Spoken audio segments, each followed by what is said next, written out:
Freeway 280.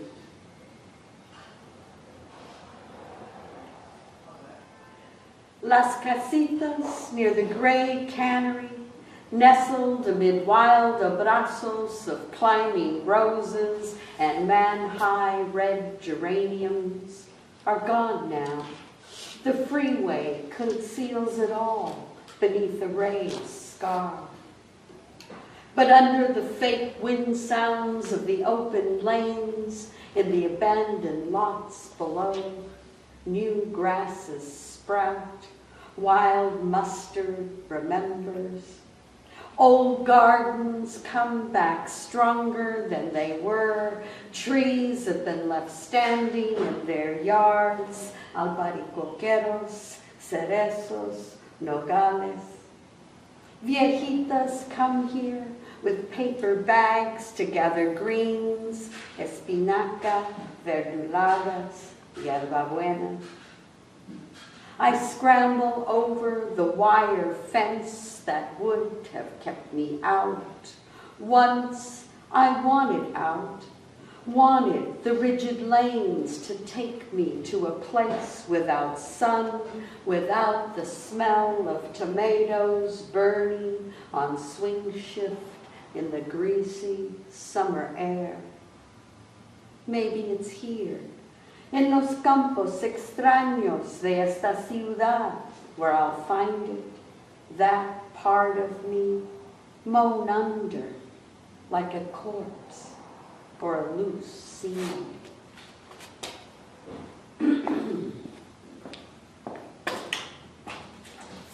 And there was a poem that was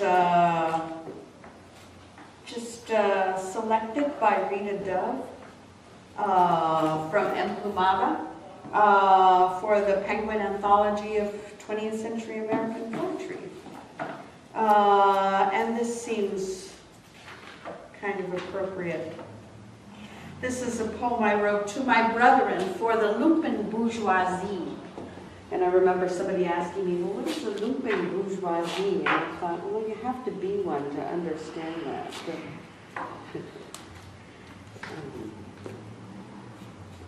To my brother. We were so poor.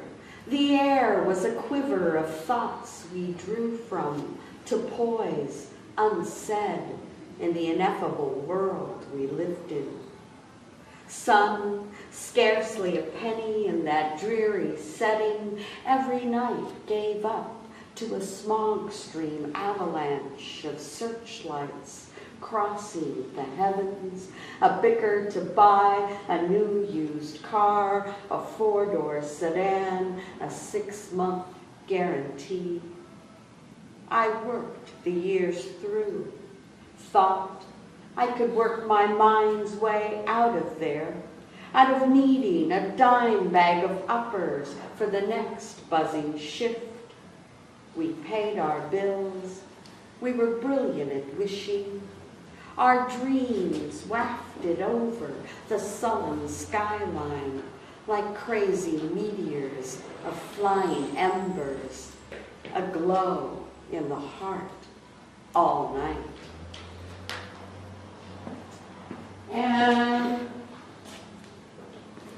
other than the line, we were brilliant at wishing, that poem was all complete fiction. Speaking of La Historia, in history, other than watching people work around me. This book, Emplumada, was very much a book of personal history. To be accessible, to tell stories of people whose stories weren't out there. And I have a new book, a brand new book, besides 100-word love poems that I'll be reading from, and is available here in this bookstore. I have a brand new book that's coming out soon, called Sueño, 30-something from the cruelest And here's a couple of poems. Here's a poem from him. Friendly Fire. He was the friendliest fire you'll ever meet. The burning brow, hawk-like, eagle-eyed and splendid, black wings opening when he looked at you stunning in the view.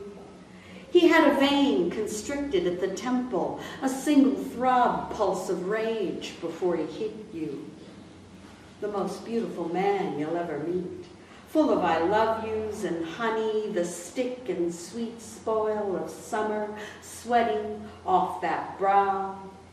He'll knead you, he'll time you, rye you till it hurts, be a word he doesn't speak, a turn of phrase in French, something foreign to this land, the red dirt that birthed him, first son of a lost, civilized tribe.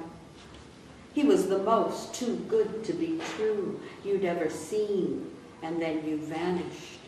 Under a lump on your head, the size of an apricot, plum-colored plush, just you, First Nation penalty. He was the friendliest fire you had ever smoked. He was the quickest burn in an underground forest of men. He was the timber, a tender fire, and going down in flames. Nice. And this is another story poem, someone else's story, Memphis Minnie, my idol since I was 15 years old and listening to Chris Strachowitz show on KPFA radio. Sweet sugar on brown dresses. Memphis Minnie stole the show, twanging and wailing on her electric guitar, making the trains sing through the blood of the dancers, their sewing machines stitching brown uniforms into souls through their steps, the dance taking the hand of sorrow for a spin. She would plan the great escape, sojourner searching for her truth, all gussied up and settling for a six-string happiness. Next train to Clarksville. It's a long way home. It's a long walk home. I've been there. Taxi ride across town with the Pakistani driver who was born there. Sure, he said, the paper just ran a big spread. Her stance, her grinning gold, the accents of her indigenous brows, even near death, a face, and the paralyzed hands folded on the porch in Memphis. Another photograph, another kind of home, far from the stockyards, the killing pens, the sundown laws. It was not that my man done left me, that pleading through the night. It was that I hate to see that evening sun go down, when the law had the right to arrest you, an unaccompanied negress, rape you, beat you, sterilize you, and abort your child when the sun go down. And I have a villanelle. I don't usually write villanelles. And then we don't usually lose a city like New Orleans. So this was a poem that was part of a fundraising effort. I wrote the poem to raise $100, and since I raised $100 for the Katrina survivors in New Orleans, I also contributed to Brian Wilson of the Beach Boys' effort to give direct aid to New Orleans, to go down there with real money and water and food and whatever else they need, like mosquito nets and things. Anyway, I was able to read this poem to Brian Wilson of the Beach Boys because I donated to his cause, and I remember him saying, You want to read me a poem that you wrote? That won't be necessary. He kept repeating that about 4 times, and then I explained to him it was for Clarence Gatemouth Brown, who had died, I think, of a broken heart a couple of days after Katrina hit, after being found in a boat roaming around in the water and ill. A blue wake for New Orleans for Clarence Gatemouth Brown. There was a rhyming city on a blue bayou till a wicked wind laid waste. A nothing sound in a city's soul, and a nothing you can do. There was a windy will and a blue horn, you, a single name that was left in haste. There was a rhyming city on a blue bayou. There is a wailing city, a water high, and you, left amid the residue up to your waist. A nothing sound in a city's soul, and a nothing you can do. There was a loving city in a blue hoodoo, through a hard-knocked school, a river's waste.